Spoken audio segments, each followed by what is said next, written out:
jual kita adalah 25.000, harga jual minimal 25.000 per kilo.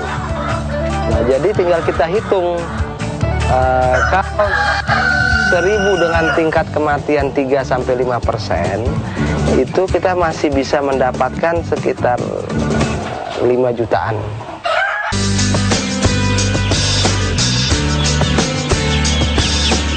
Sebelumnya, saya mengira tidak ada yang istimewa dari beternak ayam kampung. Sebab, bisnis unggas lokal yang satu ini sudah menjadi komoditas massal yang diusahakan oleh sebagian besar masyarakat di tanah air.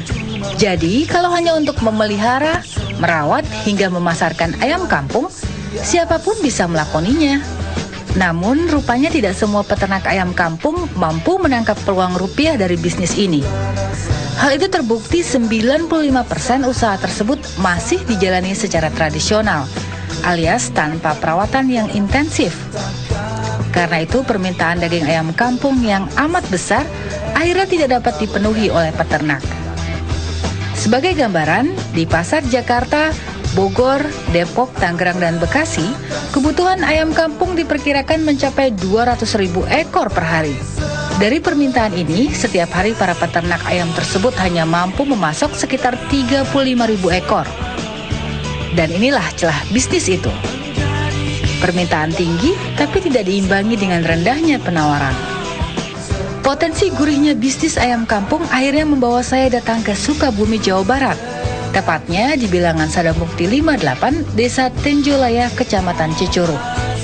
Di daerah ini terdapat kelompok peternak rakyat ayam kampung di bawah bimbingan Ade M. Zulkarnain. Ade, begitu panggilan akrabnya, bukan peternak ayam kampung biasa. Karena dengan pola beternak ayam kampung secara intensif yang dikembangkan sejak 2004, Ade kini mampu meraih omset hingga 450 juta rupiah per bulan. Waalaikumsalam. Nana dari Wirausaha Tujuan. Ya, Pak Ade senang sekali nih Pak. Maaf kalau mengganggu, lagi ngapain nih Pak? Ini kasih makan ayam. Kenapa sih Pak memilih ayam kampung? Karena memang dari sisi bisnisnya sangat menguntungkan.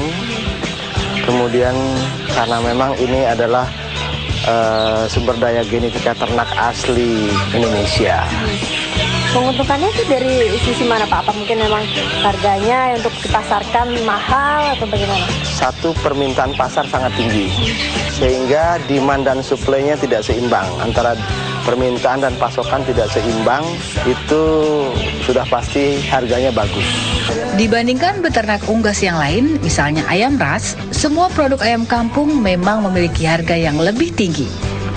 Ini terlihat dari penjualan ayam kampung yang dihargai secara satuan. Tentu berbeda dengan ayam ras yang dijual per kiloan. Selama ini harga ayam kampung pun lebih stabil. Dibandingkan ayam ras, selisih harganya bisa mencapai 50% lebih mahal.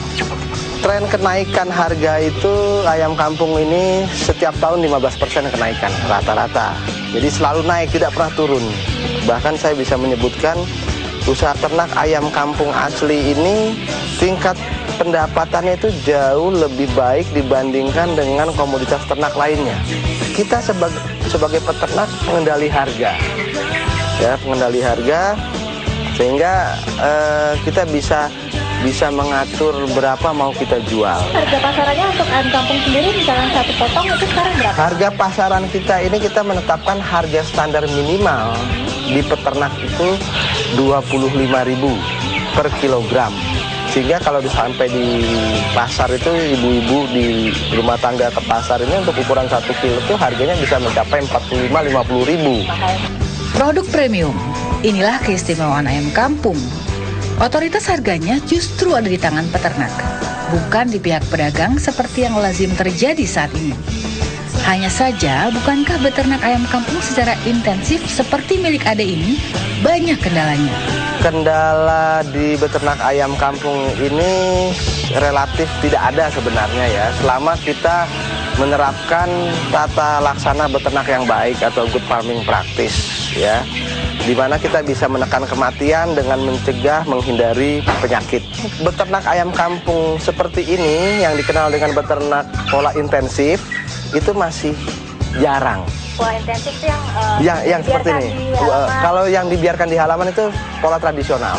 Hampir 95% pola beternak masyarakat Indonesia untuk ayam kampung ini secara tradisional. Yang seperti ini masih baru.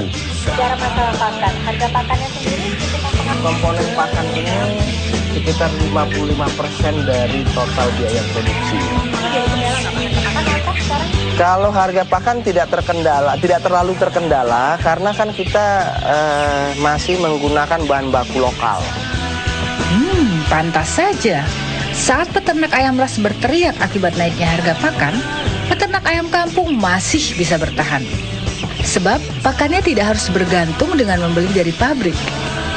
Wah, sepertinya usaha ayam kampung dengan pola intensif ini makin menarik. Saya jadi semakin ingin tahu prospek bisnisnya ke depan dan bagaimana cara memulai usahanya. Peluangnya sangat-sangat besar karena di antara permintaan dan harga. Keuntungan usaha ayam kampung memang sangat menggiurkan. Tidak hanya untuk keperluan dagingnya saja, membuat usaha penetasannya pun sudah terbilang untung. Cukup hitung saja, saat ini harga telur ayam kampung hanya Rp800 per butir. Sedangkan harga anak ayam yang baru menetas atau biasa disebut DOC mencapai Rp2.000 setiap ekor. Artinya, kalau ditetaskan margin usaha ini lebih dari 100%, bukan? Sementara berdasarkan perhitungan sederhana, untuk skala usaha 1.000 ekor ayam kampung pedaging, setiap peternak bisa meraup untung bersih sebesar Rp3 juta sekali panen. Ini dengan asumsi per kilogram ayam kampung dijual Rp22.000. Kalau dilihat nih Pak, untuk peluang usaha dari ayam kampung ini, kalau Pak Aldo melihat bagaimana untuk ke depannya? Apakah masih berprospek? Peluangnya sangat-sangat besar karena di antara permintaan dan pasokan itu yang baru bisa dipenuhi itu baru sekitar 4,5 sampai 6% saja. Saya ambil contoh permintaan yang datang ke kelompok saya ini sekitar 210.000 ekor per bulan ayam kampung. Tapi yang baru kita penuhi per bulan itu baru sekitar 9.000, 10.000. Kurangnya sangat banyak sekali. Dan beternak ayam kampung ini ada semacam garansi pasar. Garansi pasar itu tadi karena berapapun produksi ayam kampung itu diserap oleh pasar. Ya. Kedua, garansi harga. Kita menerapkan standar minimal jual. Ya, kenapa kita menerapkan standar minimal jual? Ini untuk memberikan kenyamanan para peternak untuk mendapatkan hasil. Benar bukan? Tidak istilah gemcek dalam bisnis ayam kampung. Sebab struktur pasarnya sudah terbentuk. Jadi tidak perlu takut bila musim panen datang harga jual ayamnya akan jatuh. Nah Pak, kalau misalkan ini saya baru memulai untuk peternak ayam kampung, susah nggak Pak untuk mencari yang mau menerima atau menampung hasil panen saya? Sangat-sangat mudah ya, karena pedagang itu selalu mencari di mana ada ayam kampung. Di Jakarta saja contohnya data yang kita punya, ayam yang masuk ke Jakarta itu sekitar 45.000 ekor ya per hari. Dan ketika saya mencoba mendatangi beberapa pengumpul ayam besar, penampungan ayam besar yang khusus menampung ayam kampung itu masih belum terpenuhi. Itu belum termasuk juga dari rumah makan dan pasar modern, termasuk hipermarket. Jabodetabek lah ya Pak ya. Membutuhkan berapa Mas Yan ini Pak? Kalau total termasuk rumah makan, supermarket dan pasar tradisional itu membutuhkan sekitar 200.000 ekor per hari. Bahkan di waktu-waktu tertentu pedagang itu tidak segan untuk memberikan semacam uang muka, tapi bukan yang sifatnya mengatur harga, tapi supaya dia kebagian barang. Nah, kalau misalnya sebagai peternak baru, kemudian mau menjual kemana? Nah, kita bisa, karena tadi saya katakan ada garansi pasar, kasih tahu aja ke kita kapan mau panennya. Kami membuka akses peternak dengan pedagang supaya dia berhubungan langsung. Gunanya apa? Agar si peternak itu benar-benar bisa menikmati keuntungan maksimal. dengan berhubungan dengan pedagang. Jadi kita mencoba memotong mata rantai. Kalau begini garansi pasarnya, saya jadi tidak sabar ingin segera memulai usaha ayam kampung ini. Tapi tunggu dulu, karena sebelum memulai usaha tersebut harus tahu bagaimana cara memilih bibitnya, pemberian pakannya, pemeliharaan, dan teknik perkandangan. Kandang memegang peran penting untuk keberhasilan ternakan. Bagaimana luas kandang, rasionya dengan jumlah ternak, kemudian sirkulasi udaranya, kemudian sinar matahari yang masuk, dan yang paling penting adalah bagaimana kebersihan kandangnya. Kalau kandang itu jarak antar kandang itu minimal sama dengan lebar kandangnya. Kalau kandang kita lebarnya 8 meter, maka kandang sebelahnya harus juga 8 meter. Ada jarak kosong 8 meter. Kandang yang baik harus terletak jauh dari pemukiman. Model kandang yang dianjurkan adalah bentuk postal dengan lantai yang dilapisi liter. Lantai ini terdiri dari campuran sekam, serbuk gergaji, dan kapur. Nah, setelah kandang siap, barulah membeli bibit yang bagus untuk diternakan. Bibit ayam kampung dapat diperoleh dengan cara membeli DOC ayam langsung dari pembibit, membeli telur tetas lalu menetaskannya sendiri, atau membeli indukan untuk menghasilkan telur tetas. Kemudian ditetaskan sendiri baik secara alami atau dengan bantuan mesin penetas.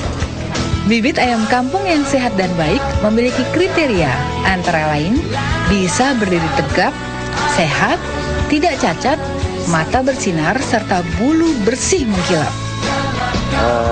Kita lihat anusnya basah atau tidak ya.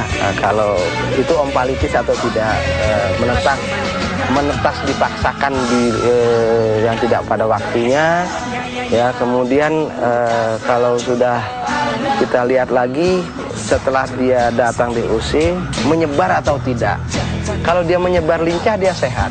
Atau kalau dia berkumpul di satu tempat, penyebaran panasnya kurang. Ya. Atau ayamnya layu, ya ini mungkin asal-usul DOC-nya memang kurang bagus. Nah, untuk pakan ayam kampung pedaging sebenarnya sangat fleksibel dan tidak serumit negeri. Jadi, bisa dengan memberi konsentrat, dedak, jagung, dan pakan alternatif lain seperti sisa dapur atau warung. Yang terpenting dalam menyusun atau memberikan ransum pakan tersebut, kebutuhan nutrisi ayam kampung bisa dipenuhi, yaitu protein kasar sebesar 12% dan energi metabolis sebesar 2.500 kilokalori per kilogram.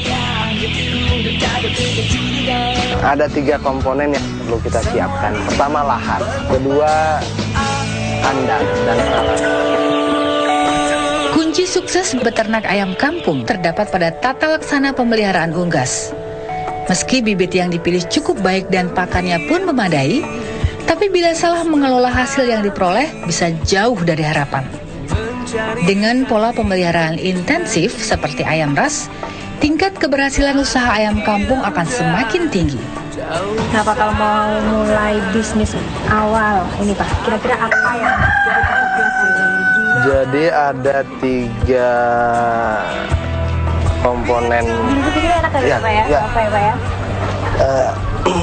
Ada 3 komponen yang perlu kita siapkan. Pertama, lahan. Ya. Kedua, kandang dan peralatan. Ketiga, modal untuk produksi.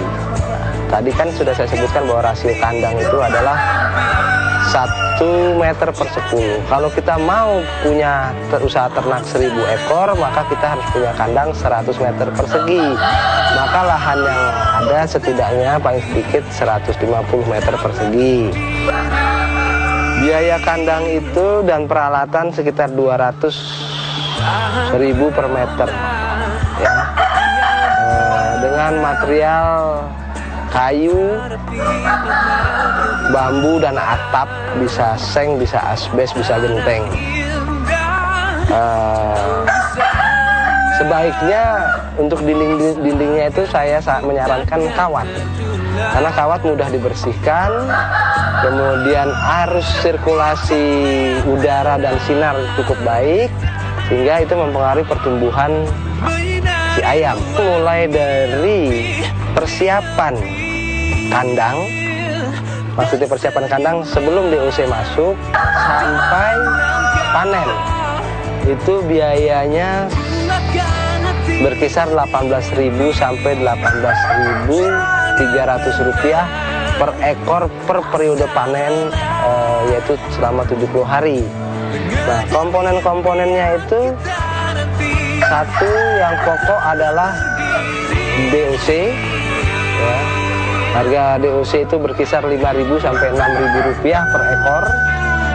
Kemudian pakan, komponen pakan ini menghabiskan sekitar 55 sampai 60% dari total biaya. Kemudian tenaga kerja, kalau kita memang mempekerjakan orang, tapi kalau kita bekerja sendiri, mengerjakan sendiri, ya itu tidak masuk di situ. Kemudian untuk gas, ya, gas itu memerlukan sekitar 5-6 tabung.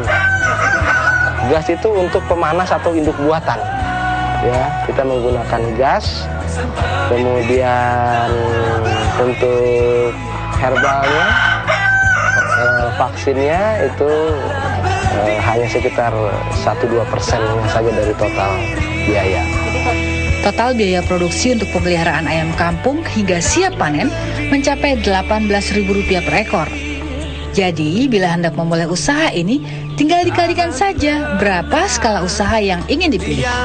Harga jual kita adalah 25.000, harga jual minimal 25.000 per kilo. Nah, jadi tinggal kita hitung, kalau 1.000 dengan tingkat kematian 3-5%, itu kita masih bisa mendapatkan sekitar 5 jutaan. Terbuktikan, usaha ayam kampung memang menguntungkan. Pada kondisi normal saja, pendapatan yang diperoleh bisa sebesar 5 juta rupiah selama 50 hari. Apalagi menjelang puasa dan perayaan hari raya. Pastilah harganya bagus dan permintaan semakin besar. Nah, biasanya kita kalau menjelang, kalau H-7 sampai H-2 puasa, itu kita bisa menjual yang awalnya itu 25.000 per kilo di kandang, kita bisa menjual 30 sampai 35.000 per kilo di kandang. Nah, kemudian H-7 sampai H-3 hari raya, itu ayam ukuran 1 kilo 8 on, 1 kilo 7 on sampai 2 kilo, kita bisa menjual per ekor di kandang 70.000 sampai 80.000 per ekor. Ya, itu di kandang. Tapi kalau kita mempunyai jual sendiri ke penampung di Jakarta, itu kita bisa menjual 80 sampai 90.000 per ekor. Bagaimana? Sangat menggoda bukan beternak ayam kampung? Mengapa tidak dicoba? Baik, terima kasih banyak Pak Adi atas waktu informasinya. Sukses terus ya Pak, ya, usaha ternaknya. Iya. Dan pemirsa, Anda tentunya sudah mengetahui bagaimanakah peluang usaha dari ternak ayam kampung ini. Menguntungkan bukan? Karena peluang usahanya masih terbuka lebar. Jangan hanya mengkonsumsinya pemirsa, Anda bisa memulai usahanya dari sekarang juga. Saya Nana Ningya, pamit undur diri. Kita ketemu lagi di Jendela Usaha episode berikutnya.